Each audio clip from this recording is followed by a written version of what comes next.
Bonjour à tous, nous allons commencer ce matin nos activités. Je me présente, Michael Sinatra, professeur au département de littérature de langue du monde et le directeur du Centre de recherche interuniversitaire sur les humanités numériques à l'Université de Montréal. Et c'est le plaisir avec le département et le centre de vous accueillir pour une journée sur l'accès libre. Et nous commençons ce matin avec Connie Crompton, qui va nous parler d'accès libre. Connie is an assistant professor in the Department of Communication at the University of Ottawa, where she co-directs the Lesbian and Gay Liberation in Canada project with her colleague Michelle Swartz from Ryerson University. She's also the vice president of the Canadian Society for Digital Humanities, la Société canadienne des humanités numériques. And Dominique Fauré is the other vice president in the room. And Jean-Claude Guédon was a former president of the association, and so was I. So yeah, who is not a...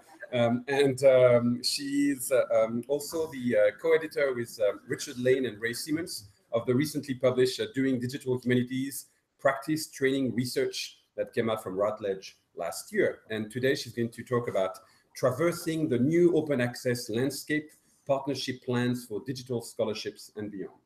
Connie? Je vais parler en anglais, mais je peux prendre les questions en français après ça. J'espère que ça marche. Well, thank you for such a warm welcome. I always feel like I want to say I wish my mother could be here, to hear all the lovely things that folks have to say. And that I guess we must all be careful, and that the Canadian Society for Digital Humanities will be, in trouble if there was an earthquake and everyone who is from the association is here, we'll have to look out. In thinking about this talk, I was, planning to really launch in and to say, let's talk about the things that sustain open access publications and that we don't always talk about. How do partnership plans work? I'm going to give a long talk on what MOUs are the best ones to have in place, and how do people plan their projects for sustainability and training, sort of up along the way. But I've found in the last month, I'm increasingly exercised about the question of fake news and the scholarship that we do, and where we kind of fit into this larger ecosystem, where the thing that we have to offer is peer-reviewed, sort of verified information, and that we don't say that sort of nearly enough. And then when we do produce that kind of work, often it's behind paywalls and sort of behind closed doors. And so I just am just feeling very sort of fired up in the last, I guess in the last year, but particularly in the last sort of 6 to 8 weeks, about this very particular problem, which makes open access, I think, all the more pressing, making the peer-reviewed knowledge that we've developed available to folks, so that people aren't stuck only with easy to find but short-term and perhaps sort of spurious information. So today, I want to talk a little bit about, I'm sure what will be familiar to everyone, how we got ourselves sort of into this mess, that we are in a position where we are talking about open access and sort of anxious about open access publishing, a problem that folks didn't have 100 years ago. And about, as I'm sure will be familiar to folks who are interested in open access, how we got ourselves into a little bit of this mess. There is some, sort of real leadership in this country and beyond, sort of thinking through possible models to right that balance. And then I'd like to turn to some other sort of possible models that come to us from the digital humanities and from communities outside of academia for sustaining access to this kind of knowledge and building communities that can support that long-term preservation, because I think that's really one of the challenges that's facing us now. And then to turn to what I hope will be a larger conversation among all of us, how we can communicate the value of the work that we do, because there's that two-pronged problem. Not only is it hard to access peer-reviewed materials, but I think in the world beyond academia, folks don't always know what the value added is to this remember there was like that movement of like slow cooking, you know, where it would take like a very long time to make a meal, but it would be this like totally gorgeous thing. And I think that's often what we're getting in academia too, right? It takes a long time for something to be, you know, peer reviewed and a reputable thing of beauty, and we don't necessarily communicate the value of that process. So I'd love to turn to that conversation altogether, because we will solve that little piece of the open access problem today over the course of this this fabulous day of talks, I'm sure. So we have found ourselves, you know, in a bit of a mess. I'm really influenced in my thinking here by the work that Heather Morrison from the University of Ottawa's Information Science Department has done, looking at the increasing cost, of course, of journal subscriptions and how much of libraries' funding and dollars are now going to pay for access. I mean, in particular to journals in the sciences, that is forcing libraries to cut back on some of the resources that I think in the humanities and in the social sciences that we hold sort of very dear. There doesn't seem to be an increased budget for libraries, and so this sort of piece of the pie is I think, coming at the expense of researchers across all disciplines. And so there's this push, I think, that we probably all felt on the library side to say, like, oh, well, then let's, like, all of us, you know, run, don't walk, publish in you know, sort of open access ways. I think often folks say, like, we know this is a good idea, and yet we really aren't there yet. That said, things didn't used to always be this way. That Morrison has really pointed out that it's only following the First World War, when folks recognized that that there was some monetary value in primary scientific research, that we start getting the creation of closed journals that become a sort of expensive to access.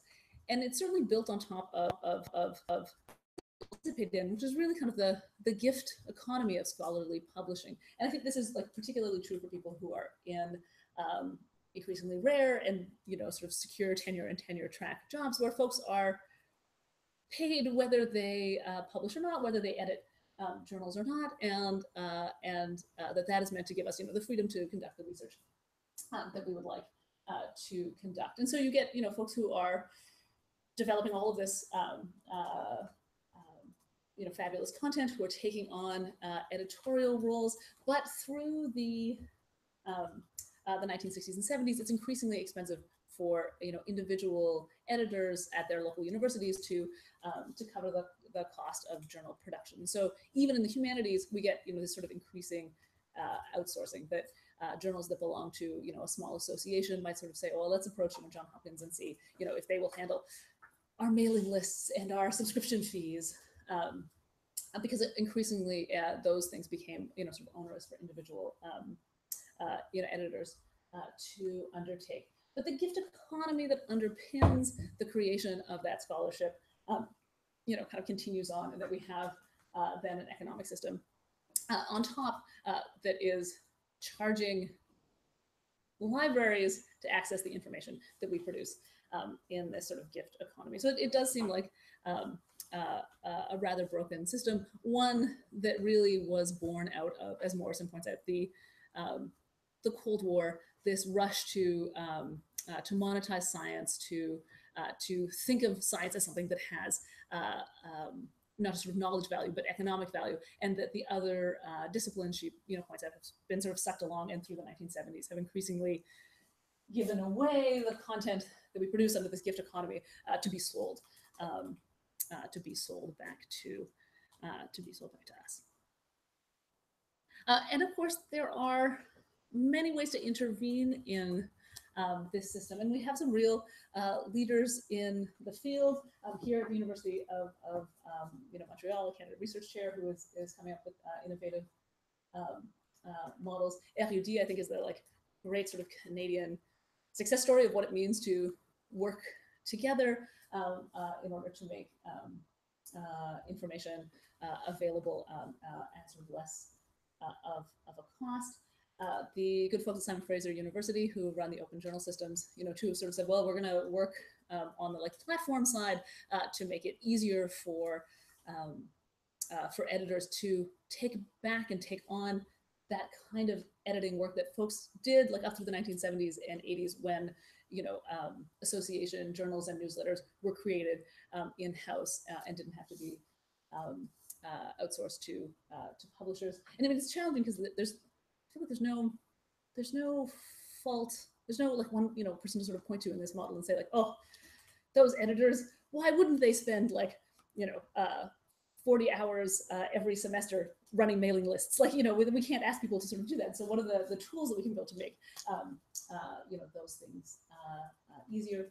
We also have consortia like CKRN who work with the libraries in order to band together and to argue for lower prices for journal subscriptions for libraries within that larger consortia.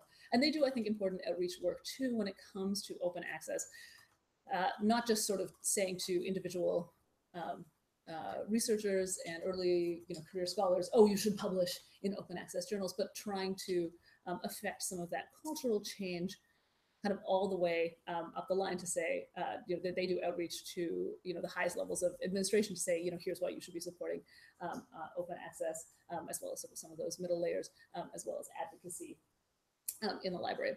And it's still a challenge. I've certainly been in meetings in the last 5 or 6 years where we're I guess the meeting place should go sort of unnamed, we're looking at someone's CV, and somebody who's sort of around the table says, well, yes, but that was published online. So I don't know how much we should count that thing, probably something published through the OJS, system. And, that other folks around the table are then, having to say, oh, yes, but is it peer reviewed? Because that's really what we're counting here. It's not whether or not something exists online that is a marker of its quality. So there are some of these biases still, I think, baked into our system that we have bought into if it's expensive, occasionally we have bought into if it's expensive and behind closed doors, it must be better than something that we have ready access to. So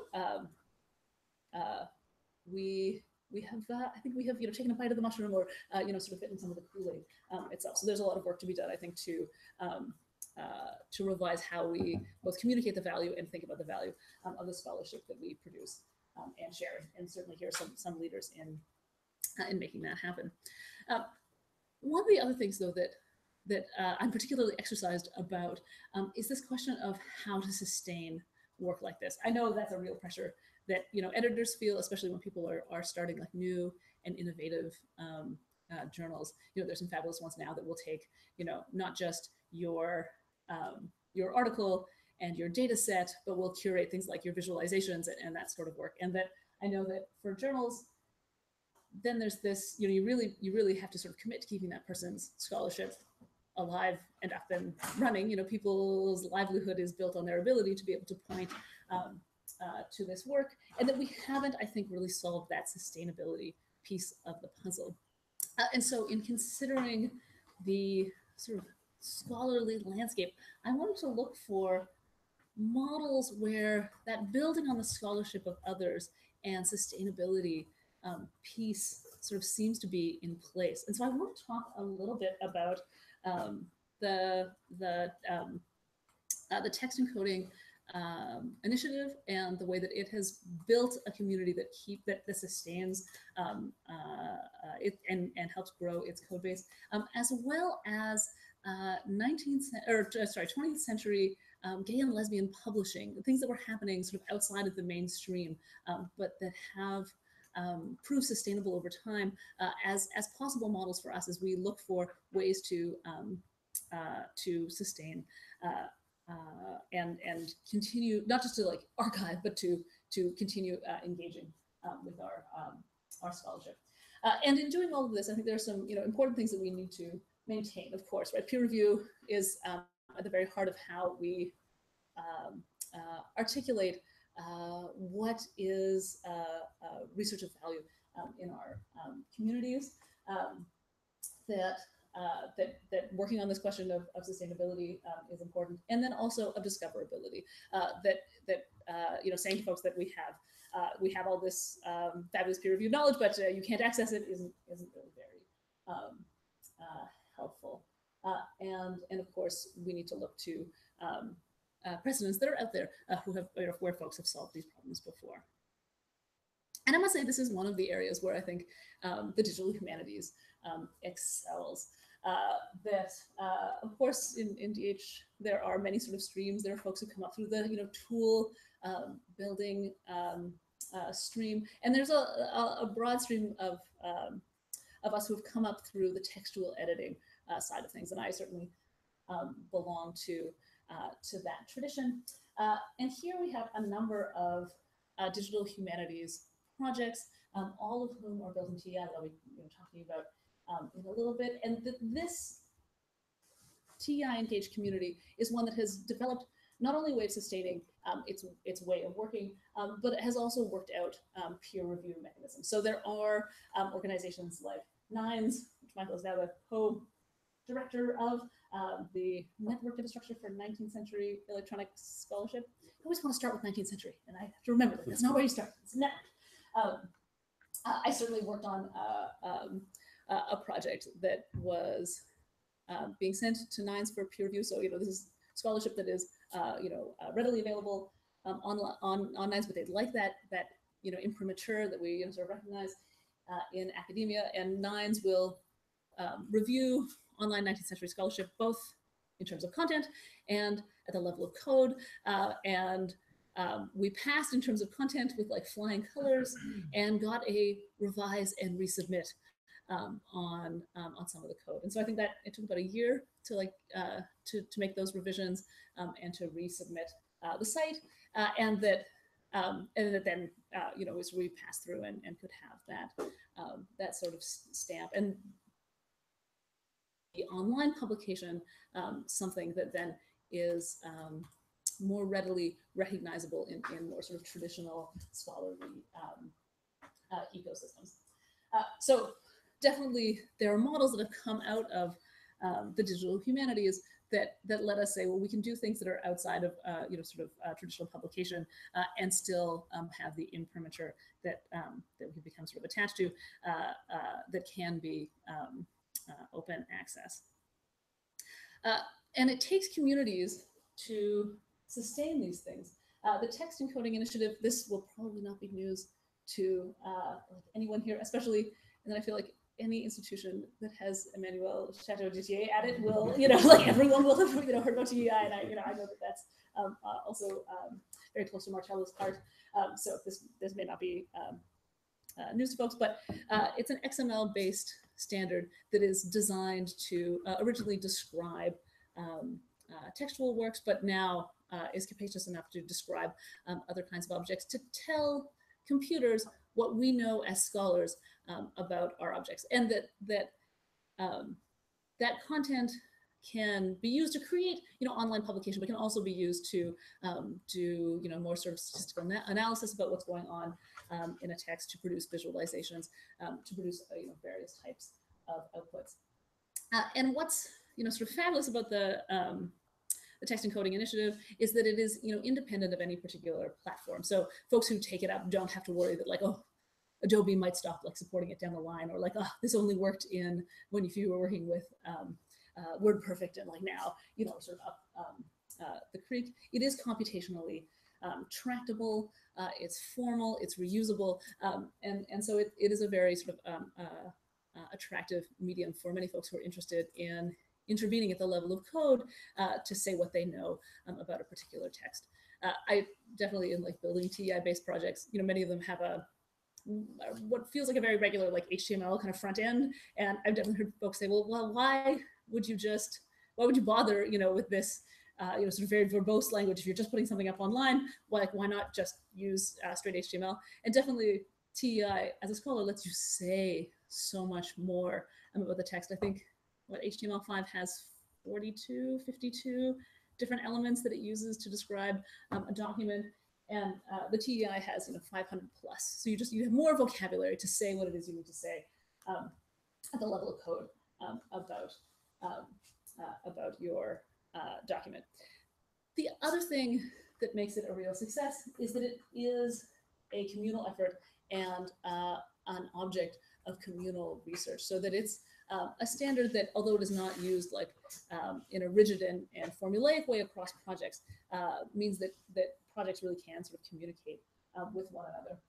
When I was living, maybe I've told this story before to some folks in the room. When I was living in British Columbia, I arrived, I sort of met some developer, friends, and when I told folks that I was working in XML, they pretty much almost leapt up on their chairs and pulled up their Victorian skirts as though there was a mouse running around in the room and said, "Oh, XML! Why would you work in XML?" And that seemed like a very strange response to me. And then I was like, "Oh, that's really one of the norms of my discipline. Lots of people, are using the standard." And what it turned out to be was, of course, that because XML is extensible and you can certainly make up your own XML-based language, that all the developers I knew, their experience had been working with these very bespoke projects where people had gone out, invented their own, kind of standard for that one project. And as a developer working on that kind of project, you couldn't take the knowledge you learned in one project and apply it to another one and apply it to another one. And so, XML had become the, sort of bane of their existence. With TEI, because there is a common vocabulary, the knowledge you develop about how to use that vocabulary can move from one project to another. So definitely by the time I left BC, people weren't standing on chairs anymore, and you could sort of see the broader value that people have actually joined together as a community to work on a standard. The other thing that I think makes the TEI particularly sustainable is that it does evolve as a standard, right? It is community driven, that anyone who is a TEI user can use the TEI without having to pay to use it, although people can also sort of pay dues and then can do things like vote and on various decisions within the TEI, can also apply to join the technical council or the governing board, and that the TEI itself is built to engage community in this way and to change over time. And here's just a quick rundown of how that kind of change happens in the TEI. This is the old screenshot, 2013, from about how the TEI used to deal with the question of biological sex. That they are very sort of careful to to use other standards where possible, to again help with the interchange and exchangeability of the language, and that they offered 4 different options for talking about the sex of a person. They had 0, unknown, 1 indicates male, 2 indicates female, and 9 sort of non-applicable. I suppose if you were also marking up mailboxes or something and you want to say, oh, mailboxes don't have a sex, you could put 9 to good use. And this standard comes from the International Standards Organization and was originally set in the 1970s by the IRS to say, as far as the IRS needed to know in the 70s, this was all there was to say about sex. That's it. There's just the 4 that tidies things up sort of very nicely. As we'll be discussing in a moment, I work with some material from gay liberation history. We have lots of folks in our data set that this can't possibly describe in any kind of accurate way. And there were more and more sort of projects that were using the TEI that sort of said, this standard that comes to us from the American government in the 1970s doesn't help us accurately represent